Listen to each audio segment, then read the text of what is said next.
The only one of the four children of Louis XIII, King of France, and Maria Antonia, Archduchess of Austria, better known as Marie Antoinette, to reach adulthood. Marie-Thérèse of France married her first cousin, Louis-Antoine, Duke of Angoulême, the eldest son of the future Charles VI, King of France. She was born at the Palace of Versailles in France on December 19, 1778, the first child after 8 years of her parents' marriage. As the eldest daughter of the King of France, she was styled Madame Royale at birth. She was named Marie-Thérèse Charlotte after her maternal grandmother, Maria Theresa, Archduchess of Austria, and Queen Regnant of Hungary, Croatia, and Bohemia, and her maternal aunt Maria Carolina of Austria, Queen of Naples and Sicily, who was known as Charlotte. Marie-Thérèse had 3 younger siblings. Victoire de Rohan, Princess of Guémené, was the head of Marie-Thérèse's household, which had a staff of over 100 courtiers and servants. When Marie-Thérèse was 4 years old, the Princess of Guémené was forced to resign due to a scandal created by her husband's huge debt. Gabrielle de Polastron, Duchesse de Polignac, the favourite of Marie Antoinette, was then appointed the head of the household. Marie-Thérèse grew up at the Palace of Versailles in luxury, but her mother often invited children of lower rank to dine with Marie-Thérèse and encouraged her to give her toys to the poor. Marie-Thérèse in 1786. Credit, Wikipedia. Marie-Thérèse was 11 years old when the French Revolution started in 1789. Soon, her father, King Louis XVI, had lost much of his absolute power to the National Constituent Assembly, and the majority of the French people saw no benefit in retaining the monarchy. After a failed attempt to escape Paris in 1791 ended what little support was left for the monarchy, the royal family was held under house arrest at the Tuileries Palace in Paris. On June 20, 1792, a mob broke into the Tuileries Palace, threatening the royal family. Spared this time, their luck would run out 2 months later when another mob stormed the palace on August 10, 1792. This time, the family sought refuge at the Legislative Assembly, but were arrested several days later and imprisoned at the Temple, the remains of a medieval fortress in Paris. On September 21, 1792, France officially abolished the monarchy and became a republic. Marie Antoinette, her husband, and their family were stripped of their titles and honours, becoming known as Monsieur and Madame Capet. Louis XVI was soon separated from his family and charged with undermining the French Republic. He was tried, found guilty, and sentenced to death. The former King Louis XVI was executed by guillotine on January 21, 1793. Royalists recognised Louis XVI's imprisoned son, Louis Charles, as King Louis XVII of France. On July 3, 1793, guards entered the royal family's lodgings in the Temple and forcibly took away Marie-Thérèse's 8-year-old Louis Charles. Remaining with Marie-Thérèse were her mother, Marie Antoinette, and Elizabeth, Louis XV's youngest sister. When Marie Antoinette was taken to the conciergerie for trial 1 month later, Marie-Thérèse was left in the care of her aunt, Elizabeth. On October 16, 1793, Marie Antoinette was executed by the guillotine. Marie-Thérèse's aunt Elizabeth was taken away on May 9, 1794, and executed the following day. Of all the royal prisoners in the Temple, Marie-Thérèse was the only one to survive. During her imprisonment, Marie-Thérèse was never told what had happened to her family. All she knew was that her father was dead. She was finally told by Madame Renée de Chantereine, her female companion, in August 1795. On December 18, 1795, the day before her 17th birthday, Marie-Thérèse was exchanged for prominent French prisoners and released from the Temple. She was taken to Vienna, her mother's birthplace, where her first cousin Franz II reigned as Holy Roman Emperor. In Vienna, Marie-Thérèse met the many members of her mother's family and quickly formed relationships with them, even though she held her cousin Franz responsible for her mother's death because of his inaction.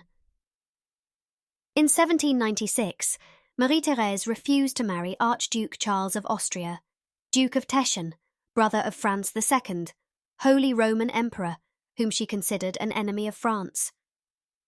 The two younger brothers of King Louis XVI had fled France with their families. The elder Louis Stanislas, the future King Louis XVIII, fled to the Austrian Netherlands in 1791, and the younger Charles, the future King Charles V, fled to Savoy in 1789. After Marie-Thérèse's brother died in 1795, Louis Stanislas, as Louis XV's elder surviving brother, became the titular King of France as Louis XVIII. In 1798, he was given a very large pension and the use of Jelgava Palace in Courland, now Latvia, by Paul I, Emperor of all Russia. At Jelgava Palace, Louis Stanislas attempted to recreate the pomp and ceremony of the court of Versailles. On May 3, 1799, Marie-Thérèse left Vienna to join her uncle in exile at Jelgava Palace. With no children of his own, Louis Stanislas wished his niece Marie-Thérèse to marry her first cousin Louis-Antoine, Duke of Angoulême, son of his younger brother Charles, for dynastic renaissance. He convinced Marie-Thérèse to agree to the marriage by telling her it would be what her parents wanted. Louis-Antoine was a shy, stammering, small and awkwardly built young man. His father Charles tried to persuade Louis Stanislas against the marriage. However, the wedding took place on June 10, 1799, at Jelgava Palace. The couple had no children, and the marriage was not a happy one. From the time of her marriage, Marie-Thérèse was closely linked to her uncle Louis Stanislas, and shared more of her uncle's life than that of her own husband. She used her image of martyrdom of the revolution to rally the royalists and interest the European rulers in her uncle's cause to restore the Bourbon monarchy. Marie-Thérèse followed her uncle to the various places he lived in exile. In 1703, Napoleon Bonaparte tried to force Louis Stanislas to give up his rights to the French throne, which he, of course, refused. Napoleon Bonaparte declared himself Emperor of the French in 1804. In April 1814, following Napoleon's overthrow, the French Senate restored the Bourbons to the French throne, and Louis Stanislas officially became King Louis XVIII. Returning to France was emotionally draining for Marie-Thérèse. She visited the site where her brother had died, and the Madeleine Cemetery, where her parents were buried. On January 21, 1815, the 22nd anniversary of Louis XV's execution, the remains of Louis XVI and Marie Antoinette were reinterred at the Basilica of Saint-Denis, the traditional burial site of the kings of France and the French royal family. In February 1815, Napoleon escaped from his imprisonment on the island of Elba and returned to France, but his reign was over when he was defeated at the Battle of Waterloo on June 18, 1815, and King Louis XVIII was restored to the throne. King Louis XVIII died on September 16, 1824, and was succeeded by his younger brother, King Charles VI. As the eldest son of the king, Marie-Thérèse's husband Louis-Antoine was heir to the throne and became Dauphin of France, while his wife became Dauphine. Within a few years, anti-monarchist feelings were on the rise again. Charles X's ultra-royalist sympathies alienated many members of the working and middle classes.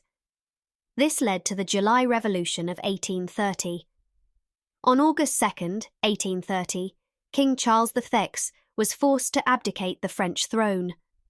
He skipped over his son and named his grandson Henri, Duke of Bordeaux, as his successor. However, this did not sit well with Louis-Philippe, Duke of Orléans, the Orleanist claimant to the French throne. He took the throne on August 9, 1830, taking the title King of the French. Once again, Marie-Thérèse lived in exile, this time with the former King Charles X, her uncle and her father-in-law, and her husband Louis-Antoine, who had technically been King of France for less than 20 minutes on August 2, 1830, before he himself abdicated and is sometimes known as King Louis XIX. First, they lived in Edinburgh, Scotland, where Marie-Thérèse and Louis-Antoine took up residence in a house at 22 Regent Terrace near Holyrood Palace, where the former Charles X was living. In 1832, the family moved to Prague Castle at the invitation of Marie-Thérèse's cousin, now Franz I, Emperor of Austria, as there was no more Holy Roman Empire. After Emperor Franz's death in 1835, the exiles moved to the estate of Count Johann Baptist Coronini near Gorizia, which was in Austria but now in Italy. The former King Charles II of France died from cholera on November 6, 1836, in Gorizia at the age of 79. 8 years later, Louis-Antoine, his son and Marie-Thérèse's husband, died on June 3, 1844, aged 68, also in Gorizia. Marie-Thérèse then moved to the Schloss Frostorf, just outside Vienna, where she spent her days taking walks, reading, sewing and praying. She died from pneumonia at the Schloss Frostorf on October 19, 1851, at the age of 72.